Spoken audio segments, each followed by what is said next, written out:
ମନୁଷ୍ୟ ଅନ୍ୟ ସହିତ ସେପରି ଆଚରଣ କରିବା ଉଚିତ ଯେପରି ଆଚରଣ ସେ ଅନ୍ୟଠାରୁ ଆଶା କରେ। ସେ ନମ୍ର, ଶିଷ୍ଟ, କୃତଜ୍ଞ ଏବଂ ବାସ୍ତବ ସହଯୋଗୀ ଭାବନା ଯୁକ୍ତ ହେବା ଦରକାର।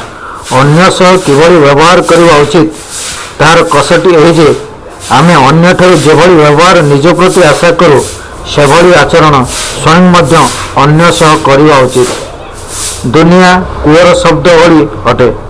କୂଅ ଆଡ଼କୁ ମୁହଁ କରି ଆମେ ଯେଭଳି ଭାଷା କହିବା ସେହିଭଳି ପ୍ରତିଧ୍ୱନି ତା ଭିତରୁ ଆସିବ। ପ୍ରତ୍ୟେକ ଲୋକ ଚାହେଁ ଯେ ଅନ୍ୟ ଲୋକ ତାକୁ ନମ୍ର ଭାବରେ କହୁ, ସଚ୍ଚୋଟପଣିଆ ଦେଖାଉ, ସଭ୍ୟ ବ୍ୟବହାର କରୁ, କିନ୍ତୁ କୌଣସି ଭୁଲ ହୋଇଗଲେ ତାକୁ ସହାୟତାରେ ନେଉ। ମାର୍ଗରେ କୌଣସି ପ୍ରତିବନ୍ଧକ ସୃଷ୍ଟି ନ କରୁ, ନିଜର ବହୁ କନ୍ୟାଙ୍କ ଉପରେ କୁଦୃଷ୍ଟି ନ ପକାଉ ତଥା ସମୟ ସମୟରେ ଉଦାରତା ଏବଂ ସହଯୋଗ ଭାବନାର ପରିଚୟ ଦେଉ।